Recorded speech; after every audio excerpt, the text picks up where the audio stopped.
The modern image of the leprechaun is very different from the leprechaun of Irish legends, but times change and not everyone adapts as easily. That doesn't mean we shouldn't celebrate both the new and the old as we explore the origins of my song, The Leprechaun. Ever dream of building your own castle and starting your own Renaissance festival? Dreams can come true. They did for George Appling of Sherwood Forest Fair. This is Pub Songs and Stories number 286. Of all the money that e'er I had, I've spent it in good company. And of all the harm that e'er I've done, alas, was done to none but me. And all I've done for want of wit, to memories now I cannot recall. So fill to me the parting glass. Good night and joy be with you all. Of all the comrades that e'er I had, they're sorry for my going away. And of all the sweethearts that e'er I had, they wish me one more day to stay. But since it falls unto my lot that I should rise while you should not, I will gently rise and I'll softly call. Good night and joy be with you all. Oh, if I had money enough to spend, and leisure time to sit a while, there is a fair maid in this town that surely has my heart beguiled. Her rosy cheeks and ruby lips, she alone has my heart in thrall. So fill to me the parting glass. Good night and joy be with you all. But since it falls unto my lot that I should rise while you should not, I will gently rise and I'll softly call. Good night and joy be with you all. Welcome to Pub Songs and Stories. I am Marc Gunn. I'm a Sci F Irish musician and podcaster living in Atlanta, Georgia. And if you're new to the show, please subscribe. You can do that at pubsong.com or just send an email to follow@celtfather.net. And I started off the show with me singing Parting Glass. It is from my Soul of a Harper CD, which is what we're touching on today. I decided I wanted to revisit my Soul of a Harper CD, which I released 20 years ago this year. And so I'm talking about some of the songs that I wrote, sharing some of the songs that I recorded, like Parting Glass. That one I decided to do a cappella because I really loved the sound of it and whatnot. So I hope you enjoyed that. Now, before we get started, I do want to let you know, if you enjoy the Soul of a Harper, you can go, there's a link in the show notes where you can vote for your favorite song on the album. This is a great way to revisit it yourself. You'll find a link to stream the album over on Bandcamp. Of course, it's all on the streaming sites. What would we have? Pandora, Spotify, Amazon Music, everywhere. You'll find it everywhere. So go check that out and listen to the album. Spotify is one of my favorites personally. personally, but once you're done listening to the song, you can vote for your favorite one over on my Patreon page if you're a patron. And why wouldn't you be? Because you'll get the album for free if you join Patreon. That's one of the many albums that you can get for free when you become a patron of my music. So, really quick, Nerdy Wonderland is this weekend, June 22nd, Saturday, June 22nd. It is a unique and free shopping event that celebrates the geek in all of us. It offers a wide range of nerdy and geek-inspired holiday gifts. This event is designed to bring experts and enthusiasts together to explore and discover extraordinary holiday presents, whatever holiday you might be celebrating. You can go to nerdywonderland.com. This is an event that this is the second one I'm doing. We did one in December. It was a huge success. I have a whole bunch of more vendors lined up, and I'll be playing music for the event, so I hope you can join me all day on Saturday, or most of the day, the afternoon on Saturday. We're going to have a lot of fun, so come check it out. And if you want to travel with me, I have Celtic Invasion Vacations. Every year I take a small group of Celtic music fans on the relaxing adventure of a lifetime. We don't see everything. Instead, we stay in one area. We get to know the region through its culture, history, and legends, and that is usually how it rolls. But at the end of September, we're invading Scotland's whiskey distilleries. In between hiking through the country, it's going to be epic. So you can find out more about it if you want to join me at CelticInvasion.com. You'll also find podcasts and videos over there. Now, before we get on to my story, I am going to play one more song, my favorites of the Celtic Top 20. Every week, the Irish and Celtic Music Podcast asks fans to vote for the favorite songs on the podcast. Those votes are compiled at the end of the year to create the Celtic Top 20, your pick of the best music of the year. And I don't just make the podcast, I am a fan of it too. So here's another favorite from a recent episode. This is the Dustbunnies with Gillingham, Ramshire from their album What Goes Around. It was on episode number 655, The Cat's Meow. Here's the Dustbunnies.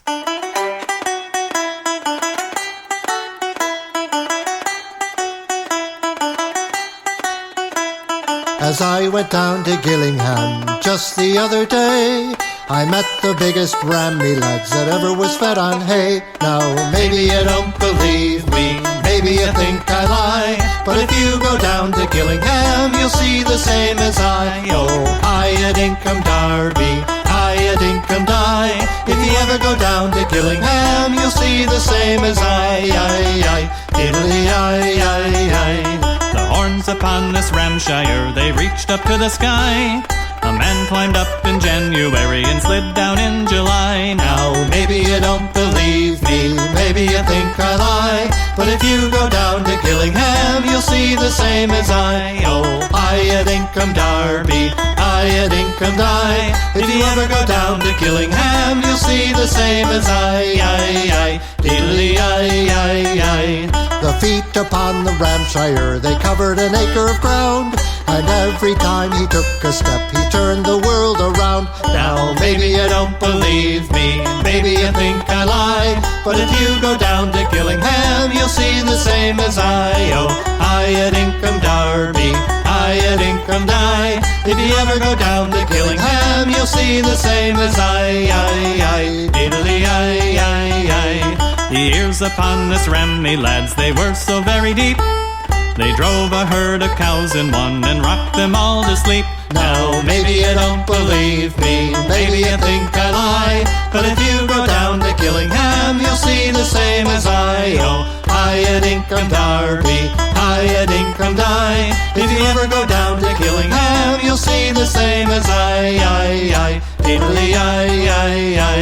This rammy had an eye so big that when he shed a tear, a sailor launched a boat on one and sailed it for a year. Now maybe you don't believe me, maybe you think I lie, but if you go down to Gillingham, you'll see the same as I. Oh, hiya dinkum darby, hiya dinkum die. If you ever go down to Gillingham, you'll see the same as I. Diddly I. Diddly I. Diddly I. The throat upon this rammy lads, it opened like a funnel. They hauled it down to Muscadet and used it for a tunnel. Now, Maybe you don't believe me, maybe you think I lie, but if you go down to Gillingham, you'll see the same as I. Oh, Dinkum Darby, Dinkum Die. If you ever go down to Gillingham, you'll see the same as I. Diddly-I. This ram, he had a mouth so big, I'm telling you the truth.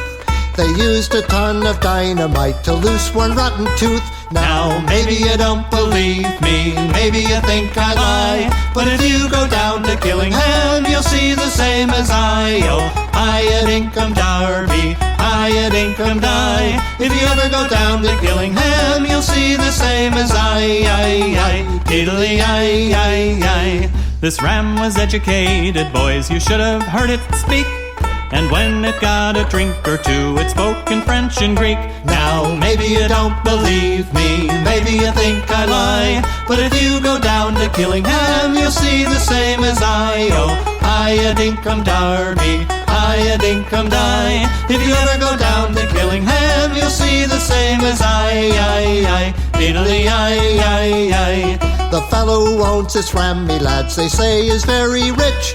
And the fellow that wrote this song, they say, is a lying son of a gun. Now maybe you don't believe me, maybe you think I lie, but if you go down to Gillingham, you'll see the same as I. Oh, Dinkum Darby, Dinkum Die. If you ever go down to Gillingham, you'll see the same as I.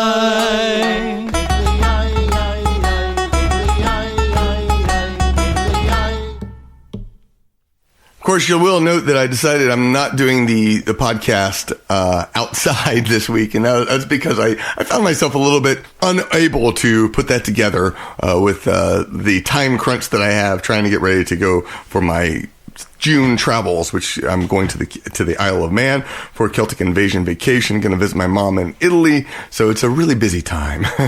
But today we're talking about the story of the Leprechaun. This is a song I wrote, I think it was about 2001 when I wrote the song.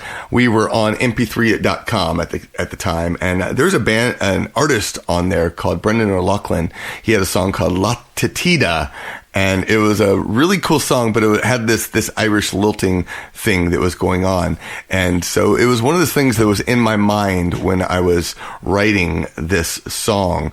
I wrote this song actually alongside another one, Happy Birthday from Ireland, which I'll talk about later in this series. But I was trying to capture a little bit of that Irish lilting sound, and also I had another story to tell. So right before Andrew and I, with the Brobdingnagian Bards, we had a gig in Dallas, and right before we went off to that gig, I got pulled aside by a local Irish musician who said, I wanted to talk to you about the music and such. And I knew he was going to be very critical. He didn't care for something about it. He didn't care for our music, didn't care for us. And I didn't really know the guy at all, but he pulled us aside and he said, let me tell you what Irish music is, which, anyone could say, the audacity, how arrogant can you be? But it really pissed me off and upset me.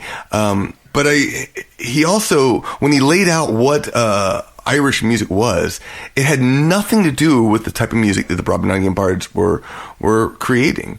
And here we are singing these traditional Irish songs. Yes, we're playing it on an auto harp and a recorder, but we're playing these traditional Irish songs, and he's telling me that it's not Irish. It's not Celtic music. This is not Celtic.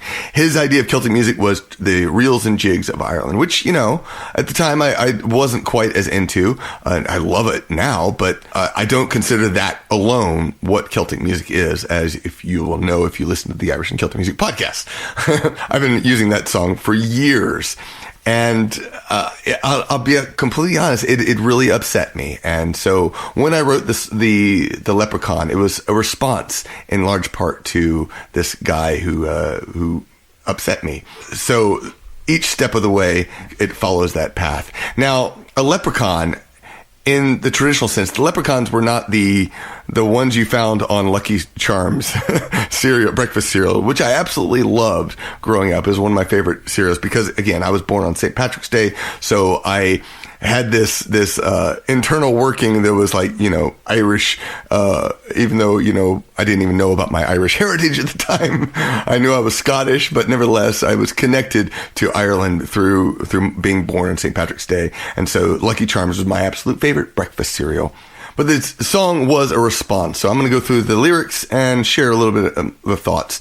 The leprechauns of legends were not the nice, cheery, happy little creatures that we know of from the Lucky Charms cereal. In fact, they were mischievous and almost evil creatures. But in the late 1800s, the Irish started moving into the United States, and the leprechaun became a sort of a symbol of Ireland, of Irish. And when early versions of the leprechaun, actually, they made them look like monkeys and buffoons and just ridiculous caricatures of what they thought, but what some people thought of Irish people. And so it was not a well looked upon image. But then somewhere over the next century, and probably in part because of Lucky Charms, it took on a new meaning. And eventually, I think the leprechaun was embraced by Irish Americans, including myself. So, which is why I find the use of the leprechaun in this song to be such a very valid, and especially considering that I ran into this guy who was telling me what traditional music was. So the lyrics go, there's a leprechaun in my head,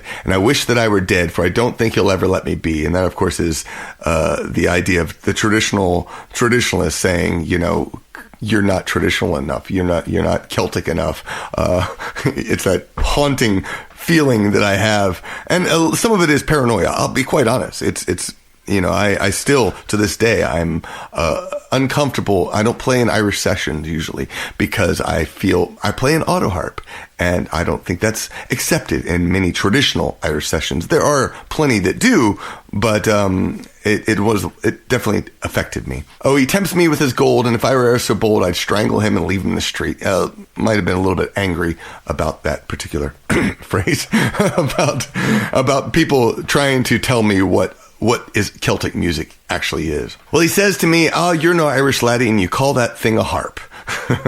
And that's a reference, of course, to my auto harp, and that I'm not Irish enough. But each time I share the love that I am learning, he hides in shame while my friends, they chant. And this is the crux of it for me, because, again, whenever I went out and played music, we made so many Celtic music fans because of the way we played music, the way we approached music. It was fun. It was not uptight at all. It was just a joyous experience. And it was a love of Ireland and Irish and Celtic culture. So that line, of course, shares that thought about that people love the music even though it's not Celtic enough, according to this guy. Then we have the little chorus, the la-ta-tee-da-diddly-dee, ta-tee-da-dee-da, la-ta-tee-da-diddly-diddly-die, oh, la-ta-tee-da-diddly-dee-da, la-ta-tee-da-tee-da, la-ta-tee-da-diddly-diddly-die. There's a leprechaun in my room. He swats me with a broom. That's the reason I forget the words of this song, as originally the lyrics were of a song, as what I normally sing. But I had a bad habit, and still do, of forgetting lyrics. It's not nearly as bad as it was when I didn't have a set list, but I use that mischievousness to reflect the fact that I could not remember lyrics. Well, he shows me a 4-leaf clover, and before the song is over, he's buried it in a bowl of Lucky Charms. 4-leaf clover is often associated with Ireland, even though the shamrock is actually a 3-leaf clover. So, and then of course the Lucky Charms, because again, I'm an American. So, and that's a great symbol, I think, of America. The Lucky Charms cereal is very American. There's a leprechaun on the floor, and he says that I'm a bore. He yawns aloud as I sing my song. I think I've changed the lyrics since then. But this goes back to, this guy who's, basically criticizing the song as I'm creating it. He feigns one last breath stolen, but I see his eyes are open. He's watching me with envy deep inside. And I do realize that part of the reason that I think this guy was upset with us is jealousy. I've experienced that many times in my life, either from the jealous person or the reverse. And that is from the perspective of, the Broadway Night Game Bards were exploding. We were really big on MP3.com. We had, we had gotten invited to an Lord of the Rings Oscar party. Maybe that might have been a little bit later, but still we were invited to play at South by Southwest, which is a big music conference in Austin, like one of the biggest ones. And we had buzz going around us, and this guy did not. He was a trad musician. There's a leprechaun on the hill, and I know his gold is there, and his gold is buried there. So I grab him by the neck before he gets away. That line, again, is just a reference to the traditional idea that we think of with leprechauns. The pot's too heavy, he giggles, so I pinch me just a little, and he thinks he's fooled me as I run away. I think that's more of a playful look in general of the leprechaun that I know and love as an American. Now, one of the things that I think was really funny before I play this song for you, share the actual recording, is that I did have rewritten several lyrics lines with this song over the past couple years, actually, mostly because of my daughter Inara. Inara loved the song and wanted to sing it, but there were a few lines in there that I realized much too late that they're kind of horrible. I mean, at least from a perspective of a kid. For instance, he tempts me with his gold, and if I were ever so bold, I'd strangle him and leave him in the street, which is just kind of a harsh way to look at it. So Inara and I rewrote it, so it's I'd leave him there alone in the street. Another line that I ended up changing was the last thing, which is I grab him by the neck before he gets away. And we changed it to I grab him by the arm before he gets away, which is just a lot less violent sounding. So it definitely was something that I was very pleased to change. I feel bad that I have this song on a kid's CD because it's kind of harsh. So, all right, without further ado, we're going to play for you The Leprechaun. It's from my CD, Soul of a Harper.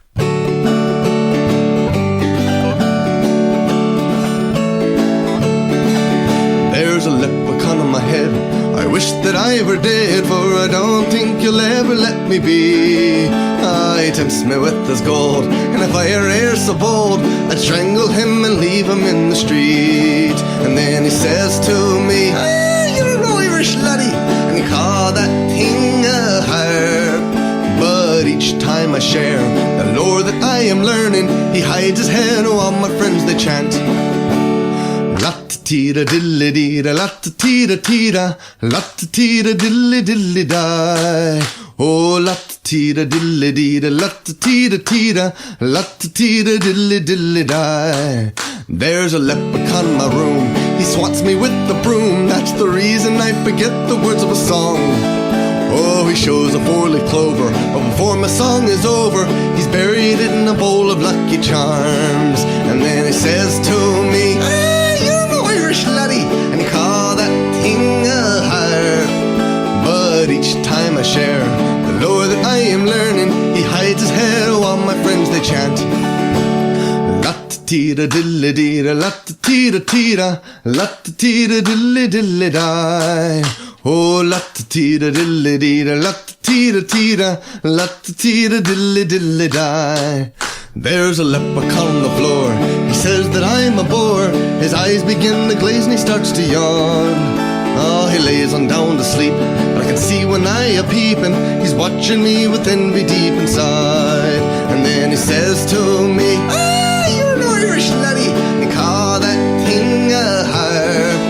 But each time I share the lore that I am learning, he hides his head while my friends they chant. La-ta-tee-da dilly-dee-da, la-ta-tee-da-tee-da, la-ta-tee-da dilly-dilly-die. Oh, la-ta-tee-da dilly-dee-da, la-ta-tee-da-tee-da, la-ta-tee-da dilly-dilly-die.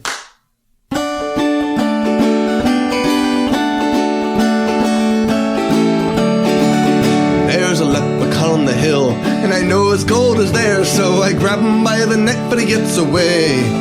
Well, the pot's too heavy, he giggles, so I pinch me just a little, and he thinks I'm full as I run away. And then he says to me, you're an Irish laddie, and you call that thing a harp. But each time I share the lore that I am learning, he hides his head while my friends they chant. La-ta-tee la-ta-tee-da diddly-dee-da, la-ta-tee-da-tee-da, la-ta-tee-da diddly-diddly-die. Oh, la-ta-tee-da diddly-dee-da, la-ta-tee-da-tee-da, la-ta-tee-da diddly-diddly-die. And then he says to me, you're no Irish laddie, me call that thing a harp. But each time I share the lore that I am learning, he lifts his head and he sings along. Oh, la-ta-tee-da diddly-dee-da, la-ta-tee-da-tee-da, la-ta-tee-da diddly-diddly-die. Oh, la-ta-tee-da diddly-dee-da, la-ta-tee-da-tee-da, la-ta-tee-da diddly-diddly-die. Oh, la-ta-tee-da diddly-dee-da, la-ta-tee-da-tee-da, la-ta-tee-da diddly-diddly-die. Oh, la-ta-tee-da diddly-dee-da, la-ta-tee-da-tee-da, la-ta-tee-da diddly-diddly-die. Oh, la-ta-tee-da diddly-dee-da, la-ta-tee-da-tee-da, la-ta-tee-da diddly-diddly-die. Oh, la-ta-tee-da diddly-dee-da, la-ta-tee-da-tee-da, la-ta-tee-da diddly-diddly-die. Support the club. This show is brought to you by my supporters on Patreon. If you enjoy this podcast or my music, please join the Gunrunners Club on Patreon. You get something new just about every week, several things a month at the very least. It could be a bonus podcast, downloadable songs, printed sheet music, blogs, stories from the road. Plus, you get access to my Coffee with the Celt Father video series, which usually comes out in the spring and fall. You'll also get ad-free episodes when you listen on Patreon, and you can listen for free on Patreon as well. Just send an email to follow@celtfather.net. And if you can't support me financially, just sign up again for free. Special thanks to our newest and returning patrons, James Lang and Carol Donahue. All right, so ever since I started performing at Renaissance festivals in 1999, I've dreamed about starting my own Ren Fair, and I think most Rennies have. And how exciting it would be. Well, George Appling, or King George, as he's known at Sherwood Forest Fair, or at least was a few years ago, not only dreamed of it, but he made it a reality. And how did it happen? Where did this inspiration come from? Where has he seen his greatest successes and challenges over the year? Well, I sat down to talk with George a few years back, and this was originally shared on my Celt Father podcast, but I'm going to share it once again right here, Castle Building at Sherwood Forest Fair. All right, this is the Celt Father, Marc Gunn, and I am here with George Appling, king of the Sherwood Forest Fair, and king and a brother of the Sherwood Forest Fair, king and his brother, twin brother, right? Pretty much. So, first off, why don't you tell me a little bit about what you're doing here at the Renaissance Festival? Well, you mean what we're doing here now? Right now. Right now, I am having a breakfast taco and talking to the Celt Father, Marc Gunn. And then at about 12:45, I have a theater scene where I will change clothes and dress up as King Richard the Lionheart, and I'll get all serious and, do my theater scene and hop on a horse and ride around the village leading the parade. Wow. Which is fun. Yeah. Now, the fair's been open for what, 7 years? This is our seventh season. Seventh season. And I don't really even know how this all came to be. I know I remember seeing you and Zane, I think, in a shop, we played out in front of your shop at the Texas Renaissance Festival years and years ago, but where's your beginnings? How did you get started? How did you create this castle and this Renaissance Festival and this forest? Sure. And where does it all begin? So I'm one of these guys who went to the Texas Renaissance Festival on a school field trip when I was 12 years old. Yellow school bus and everything. Mm-hmm. And I walk into TRF at 12 years old, and, it hit me like a ton of bricks that this is where I belong. I love this. Like, my spirit finally came to my body. And so then I haven't missed that fair in like 32 years. I took a couple of years off in ages 13 or 14 or something, and then I've really been there for like 30-something years in a row. And in that time, I've lived in lots of different countries, but I always made a point to come back to the fair because it's always been what I loved. It's been like my one lifelong passion. And so when I got into my early 30s, I started, having this thought that I wanted to have my professional energy focused on what I love. And when I asked myself, how could I do that, the Renaissance Festival business was the answer. And so after looking around to try to buy a fair, which is extraordinarily hard to do because it's whoever founded it is in love with it, so it's very hard to sell. I came across Eric Todd, who is the other owner. And he had the same idea. He had been dreaming of creating a Renaissance Festival for many, many, many years. And so he had originally bought this land, and then so I came in and bought half the land, and we built this thing together, and we opened in 2010. And to rave reviews. I mean, the festival was completely different from any other new festival ever, I think.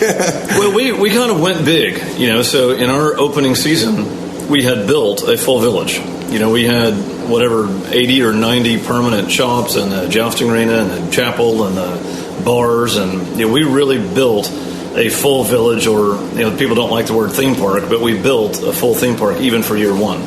And so I think we went big, and that's worked for us. Build it and they will come. Yeah. Now, the festival, I know that in the first few years you won in the Renaissance Festival Awards, and the attendance seems to be growing massively every year. It is. So in the Renaissance Festival Awards, we won Best New Renaissance Festival, which you can only win for your first 3 years, and we won it all 3 of our first 3 years. So that was kind of cool, the sweep. But now, we're kind of getting to the sort of that mature phase, even in season 7. And, we know we're a mature fair because when the weather's good, we have a good day. When the weather's bad, we have a bad day. And that's the business. And it will be that way forever. But yeah, it's going well. Our attendance is growing every year. What's really even more exciting underneath that is our attendance has been growing, but our number of rain days is growing too. So as soon as the number of rain days decreases, our attendance is going to pop big time. And so if we were to have 4 rain days, which would be the average, then we would have 100,000 patrons, which is kind of the benchmark for a big fair. Wow. So that could happen this year. If we have 4 rain days this year, we'll have 100,000 patrons. Wow. Pretty incredible. Let's take a step back. Now, you say it was, I think you said 12 was when you first went to the Texas Renaissance Festival.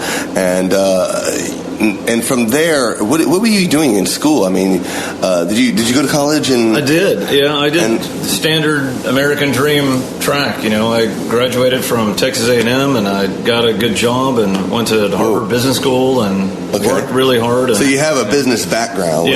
Which helps immensely. Yeah. And where did that guide you? Where did that take you? Well, I spent most of my career in cell phone distribution. And so the last company that I ran was called Personal Communications Devices.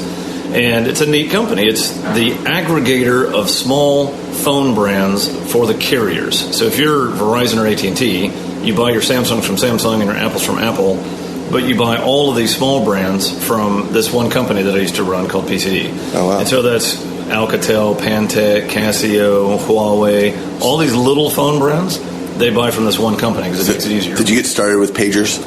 No, I came in after pagers. I came in right after pagers. I know there was big money in that way back when. I did have a nice brick phone. It was a brick. My first cell phone back in 2001. Wow. Okay, so you got started with the cell phone company, and what happened up there? Was that here in Texas? Well, no, that was my last job. So I had several jobs before that, and I had a great career, and got to the point where I could be full-time businesses that I love. So that's been my goal. My entire professional life is to be full-time working on things that I love. And that's what I'm doing now. So I've got the Renaissance Festival, and I've got an audio technology company, and I actually, people don't know this, but I co-own the mead company out here, Thorns Mead. Oh, really? Which is super popular out here. Yeah, it's good mead. Yeah. I co-own an armory and weapons store that's in all 3 Texas Renaissance Festivals. So nice. I'm working. And that shop that we played out in front of at the Texas Renaissance Festival? That's Eric Todd's. That's Eric's, okay. Yeah, that's Eric Todd's, yeah. Okay, oh, wow. Yeah, that's a jewelry booth called Renaissance Gypsy, and there's another called Earth Art out there. Okay. Now, are you part of the ships with which armories are you doing? Eternal Arms. Oh, Eternal Arms. Yeah, okay. They have all the swords and spears and axes and armor, chainmail, plate mail, helmets, all those things. Where do you find all that stuff? A lot of it is made by friends. Really? Especially Sherwood has a very strong bias towards things that are made by the artisan running the shop, or at least made by somebody that we know. So we're kind of strongly biased against imports. And so at Eternal Arms, Nice. a lot of it is made by people we know. Some of it's made by us directly, like the people that work there. And a few things are imported. Yeah. But we've got all the things. We can get you in chainmail, Mark. Excellent. My chainmail and kilt. There we go. Do you have a chainmail kilt? I'm sure you do. I don't even ask. Let's stop there. There's an idea. I've heard about that. I think I've heard of a chain. Someone mentioned that once. I don't know where. That's a great idea. A chainmail kilt. Coming soon. To a fair near you. To a fair near you. Okay, so from business school, you got into cell phones distribution, and did you have any other shops or businesses? You seem like you have businesses going left and right. I do. Well, is this just a creative? There is another one. The creative aspects of your life is that you like to create businesses. I like to build businesses that I love. Yeah. Actually, you know what? I forgot the one that I love the most. What's that? Sherwood Forest Summer Camp.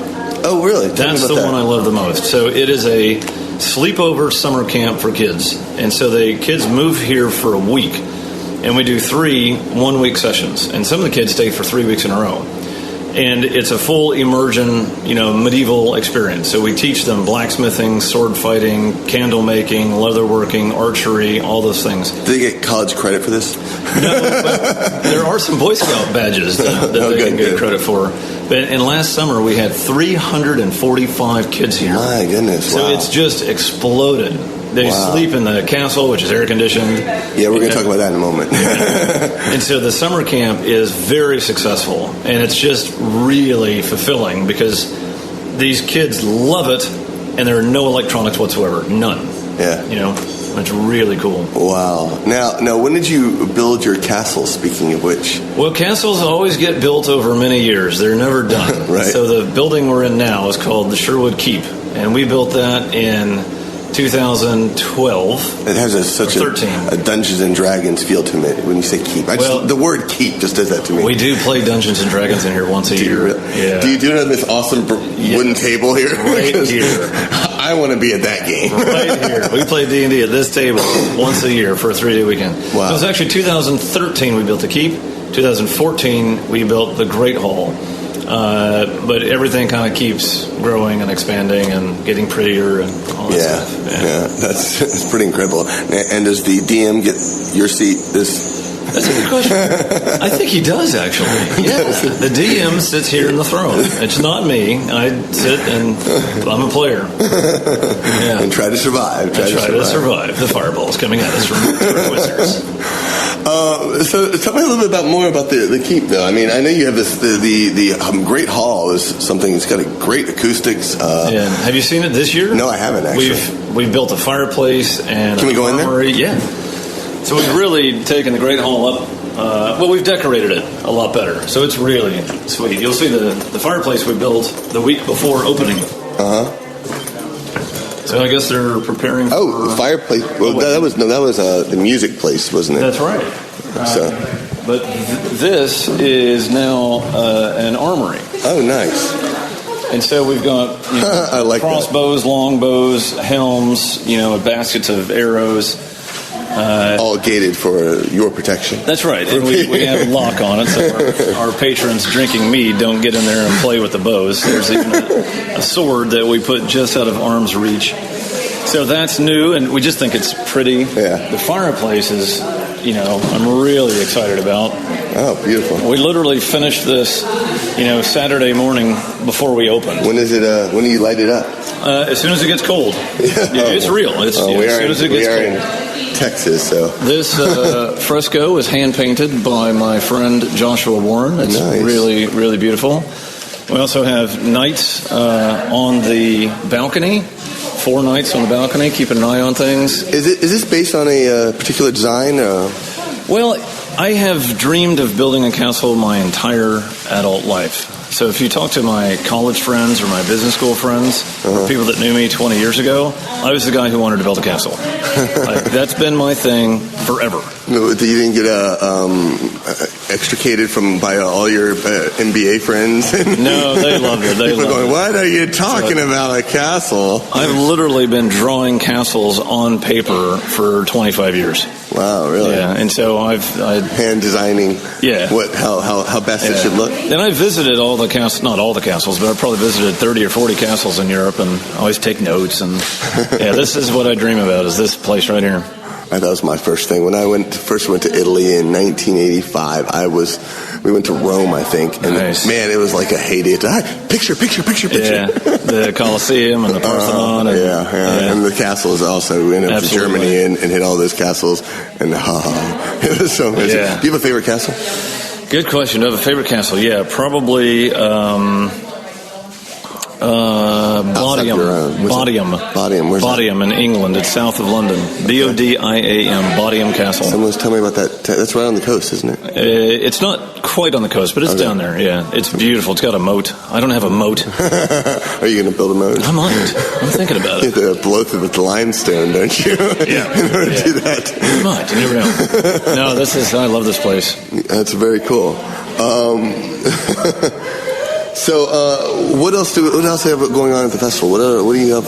I'll tell you, we're a Renaissance festival, and so lots of people have been to those. I'll tell you the things that I think we're particularly good at relative to other fairs. I think our music is particularly good. So we have, over the course of the show... I'm not biased at all. Yeah, no, right? We have like 25 different bands over the course of our show. Yeah. And they're just amazing, like Saxon Moon and Wine and Alchemy and Von Amazi and Drones and Drums and I think we have better music than other fairs. Yeah. I think our jousting is better than other fairs. We have full contact competitive jousting, which is not a smart thing to do at all. So they're really trying to knock each other off of horses with 10-foot poles. Right. And they do knock each other off. It's really not a smart thing to do, but it's glorious to watch. Right. The fans just love it. Uh-huh. I also think our food is better than other fairs, because the fair, we don't own the food. Right. The food is like 10 different companies, they're all following their passion. And so there's this great culinary environment out here. Because it's people, there's these foodies following what they love. I still remember, I think 2 or 3 years ago, I remember there was some food that was not up to par somewhere over there, and I remember talking, and y'all were all like, we're already on it. Yeah, we're all over it. We're like, they're out. No. You fixed it up like really quick. We take pride in it. Which I appreciate.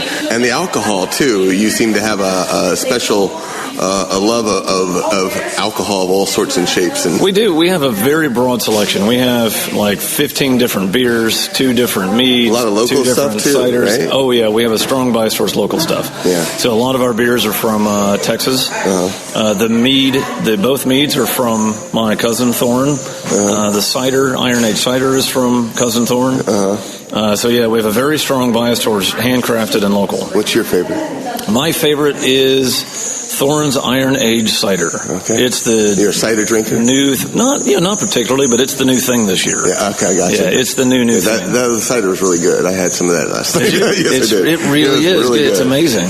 Yeah. Nice, not too sweet. Yeah. He nailed it. Yeah, he did good. He did really good with that. Any favorite beers that you got? Yes, Longhammer IPA is my favorite beer. Yeah, it's very hoppy. I'll skip that. Yeah, I'm not a hop person. Yeah, I love Longhammer IPA.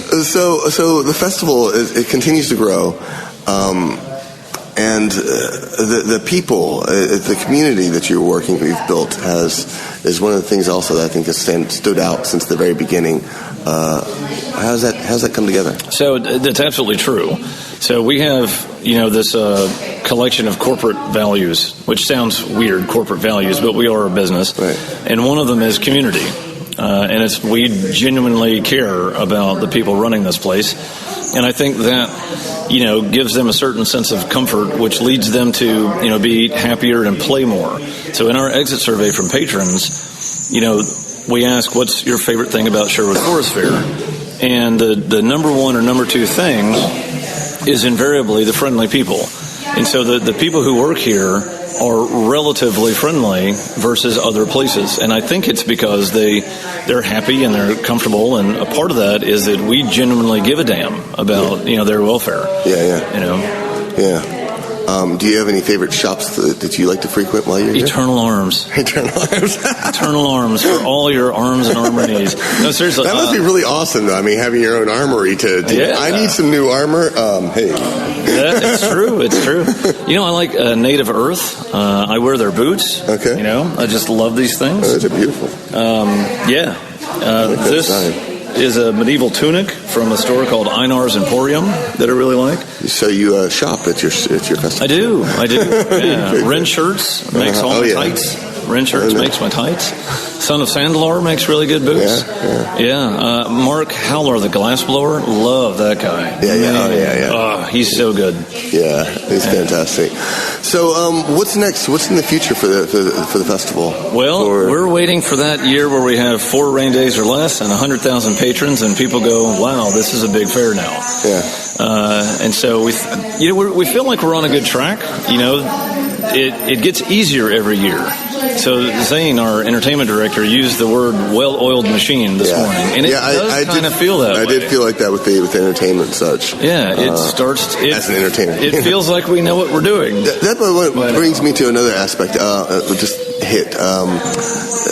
Advertising and marketing is something that's super important for any business. How did you figure all this stuff out? Yeah, so we started in 2010 with a certain set of advertising principles, and the most important one being people get messages in different ways, or different people get messages in different ways.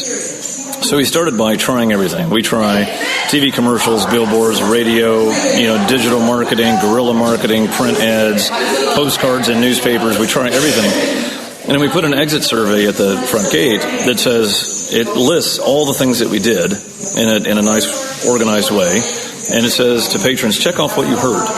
And so then we can add up, what's working and what's not, and shift the budget towards things that work and away from things that don't. Which work best here? We've always been surprised, but it's consistently true that, from a return on investment point of view, the guerrilla marketing is number one, and that's not surprising because we have a lot of volunteers handing out postcards and walking in parades and having fun. Yeah. Number 2 is Facebook marketing. Really? It's so... Do you do Facebook advertising too? A lot. Really? A lot. And you find a lot of good success in that? It's powerful because it's so targetable. I've heard that with Facebook. It's fantastic. It's so targetable. Then the one that's surprising is billboards. So other than guerrilla and digital, it's billboards. That does not hit me as surprising. No, it doesn't hit me as surprising. For everything I've seen, it seems like for the Renaissance Festival, it's been one of the biggest ones out there. Yeah, billboard. All 6 years, billboards had the highest ROI for traditional media. Yeah. And so I probably have 25 billboards right now. Wow. So we go all out. And they hit all the way along to... all over Central Texas. All over Central Texas. And then what's funny is, traditional radio, a lot of it really fails. And so I've found the radio stations that work. Nice. Like in Austin, it's the classic rock station works. Yeah. I can see that. In San Antonio, it's the hard rock station that works. I can see that too. But I've tried them all. Really? Yeah. That's good that you can do that. I mean, that you can pull all that together. I was sitting here wondering, have you done much networking with other festivals? And sure. Does that work fairly well? The fair owners all know each other, and we all talk once in a while. But we really are not that good at sharing best practices or solving problems together. We really aren't. And I wish we were better. And a lot of the fairs wish that we were better at coordinating. Yeah. There's even talk of like an industry association where we'll get together once in a year with an agenda and talk about different problems that we've solved. Yeah. Because we're all solving the same problems, but without the help and expertise of people who have solved them before. What are the biggest problems that you face? Well, insurance is a massive cost. And, year after year, you learn different things about your insurance policy. So, that would be an important thing to share best practices. On the marketing, I'm very scientific about the marketing, and some of the fairs aren't. Right. I'd love to teach other people about how to target Facebook ads if they could teach me about having a better insurance policy. Yeah. All those kinds of things. Yeah, and that's tough to coordinate all that information. Yeah. But I had the general manager of another fair call me last week, and he was asking me about a program we do that they wanted to do, and I told him everything. Yeah. They're not a competitor. They're friends. I mean, I want them to succeed. You know? And it was a terrific conversation, and we ended it with, "We need to do this more." And he's like, "Yes, we do." Yeah, it would be great to see that interaction among the fair owners and such. I had another fair, we wanted to talk to them about a certain, opportunity, and they said, "No, we think we're competitors." And we're like, "Are you kidding? Yeah. You're in a different city in a different time of the year.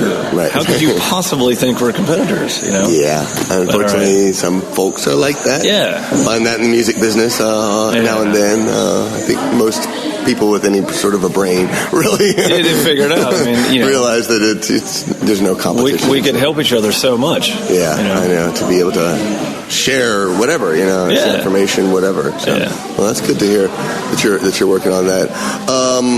Now, the festival, how long does it run? 8 weekends. 8 weekends. Typically, this season we're February 13th to April 3rd. What is your the biggest success that you've had? Me personally in life or the fair? First, you personally, and then for the fair. Well, I guess personally, biggest success. Oh man, that's a tough question. Probably my beautiful daughter Aria, because she's the most beautiful 7-year-old in the world. She just walked up. You know what that says? You can read. She'll figure it out. Yeah. The biggest success of the fair. I'll tell you the thing that I'm most proud about of the fair is the castle siege. Have you seen it? No, I didn't. I heard about it, or heard it too. You should see it, yeah. It's at 5:30 every day, and we did it for the first time last season. And when we did it last season, half the cast thought, this really isn't a smart thing to do. It's very ambitious. They were scared. And we just nailed it last year. All 17 shows went off flawlessly. Nobody got hurt. So this year, when we set up to the castle siege, the entire cast was just fired up. What is the siege about then? The siege, it's a castle siege. We have flaming arrows firing. We have fire bombs. We have sword fights with 20 people. It does strike me as ambitious. We have battering rams and scaling ladders. And, it is a show. Wow. It is a full-blown stunt show. Okay. Yeah. That's brilliant. That's absolutely brilliant. How did that come about? How did that come about? Well, I think we built the castle because, first and foremost because we wanted to. Right. And then, we started using it. We use it for feasts and weddings that we're setting up for a wedding now. And then I think once the castle was here and we're all kind of looking around thinking, well, in 1195, somebody would lay siege to this place. Actually, it was an even more interesting genesis than that. So we're in Sherwood Forest, and Sherwood Forest borders on Nottingham. Yeah. And our fair date advances a year. So we're now in 1195. Right. Last year was 1194. And in 1194, in actual history, Richard the Lionheart came back to England, and he laid siege to Nottingham Castle. Really? And this is Nottingham Castle. Nice. And so we're all, not all of us, but a few of us are like pretty serious history buffs about this period. That's the next thing I was going to ask. So here we are thinking, well, it's 1194. We have Nottingham Castle, and what really happened in 1194 is King Richard laid siege to the castle because the garrison was loyal to Prince John. Right. And so we're like, well, we kind of have to do that, right? Yes, we have to do that. And that's when half the cast thought we were crazy. But really? We killed it. We like to say it's the most ambitious Renaissance festival theater scene ever done. Wow. And we have not found anyone who would disagree with that yet. Yeah. And how about the historical? You're big into history. I'm a nut. Why Sherwood anyways? Did you... Eric came up with that. Eric came up with that? Yeah. It's Robin Hood, it's Richard the Lionheart, it's Merry Men, and... But Friar Tuck. Did y'all do a lot of research? Doing in the history. We do. A handful of us do. Yeah. A handful of us do. So we always have nods to history in our theater. Right. There's always something. Like in 1195, King Richard and King Philippe of France signed a peace treaty or a truce. And that's a part of the show today. I was about to say, the King of France is here, isn't he? The King of France is here. He didn't come to England, but they did sign a treaty in 1195. In Nottingham. We know that for a fact. He did not come to Nottingham. But so that's our nod to history is $11.95. King Richard's life was very well documented, so we always put at least one real quote in his speeches. Yeah, very cool. We also have some nods to popular culture. We'll often have a Princess Bride line in the theater or a Game of Thrones line in the theater. Very cool. Yeah. All right. How about favorite books? Do you have any favorite books? Yes. You read? Yes. Sharon K. Penman is my favorite author, and she writes historical fiction about the 12th century, and I could read only that. And do you have favorite TV shows as well? TV shows. Or do you watch much? I don't watch TV. Yeah, I was about to say. I'd like to. I just don't have the time. I'll go months. Yeah, you're off to Barcelona tomorrow. So. I work all the time. Yeah. I work until I can't stay awake, and I go to sleep, and I wake up and I start working. And you keep working some more, which is one of the. I was telling someone today that one of the reasons why I've been so successful is for like 10 years straight I work 18-hour days. Yeah, that's right. So that's right. That does quite a bit for that. It's kind of when I have an hour to watch TV like once every other month.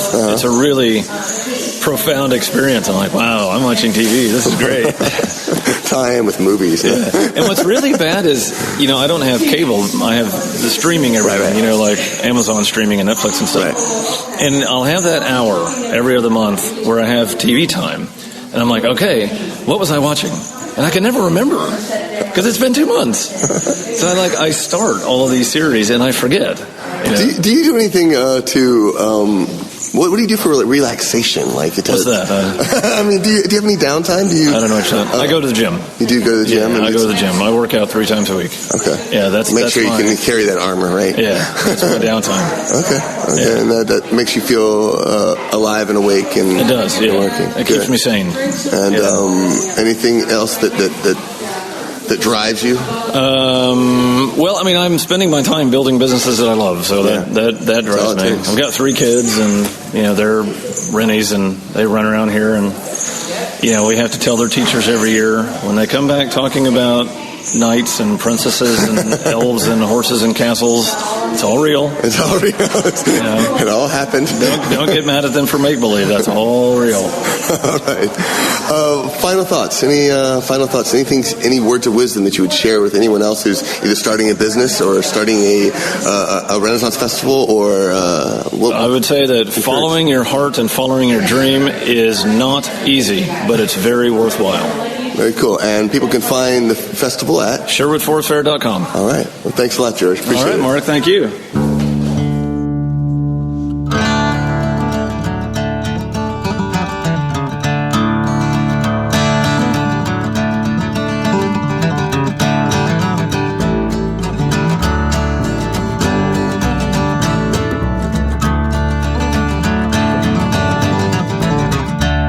One blow after another caused the rocks to fly and fall.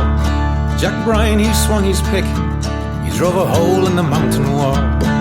He never raised his head, the only words we'd hear him say was, boys, bring on the trolley, one more load for you to haul away, haul away, haul away. Boys, bring on the trolley, one more load to haul away.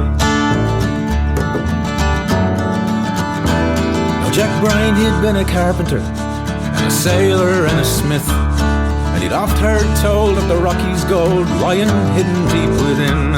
So he brought his darling Mary, and the one they had on the way. He promised her a castle before his soul they'd come and haul away, haul away, haul away. He promised her a castle before his soul they'd haul away. Swing that pick, boys, raise it to the stars. Pray they always smile on us and find us where we are.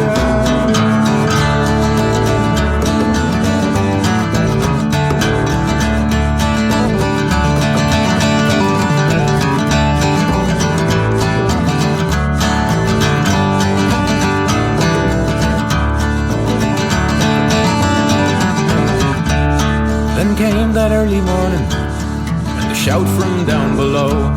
Said, Jack, come quick, your Mary's sick, the labour's laying her low. The doctor sent me running, he said, return without delay. Just go and get Jack and bring him back before her soul they come and haul away, haul away, haul away. Go and get Jack and bring him back before her soul they haul away.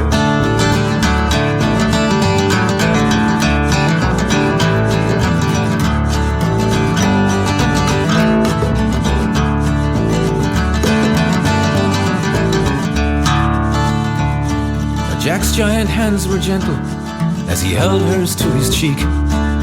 Through the tears he said, Mary dear, no castle will there be.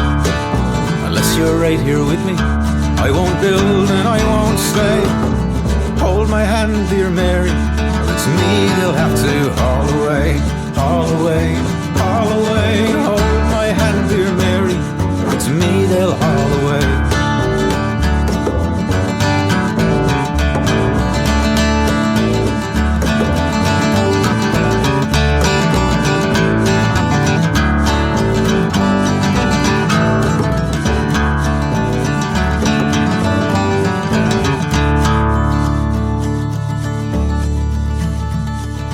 Mary's lips were silent, she just smiled and closed her eyes.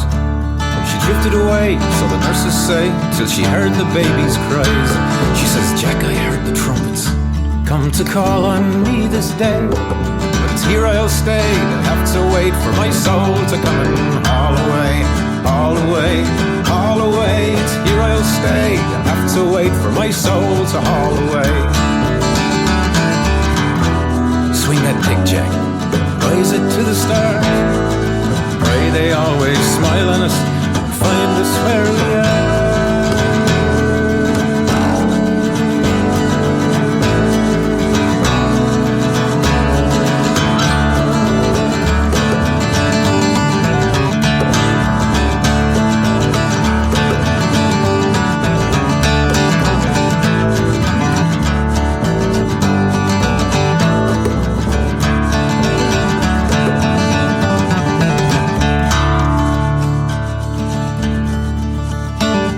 Young Willie Brien, he bides his time underneath the morning sun. And with all he knows of the town below, well, there's plenty to be done. He kisses his darling mother, and he hears his father say, Willie, don't work the men too hard. You know there's always more to haul away, haul away, haul away. Willie, don't work the men too hard. There's more to haul away.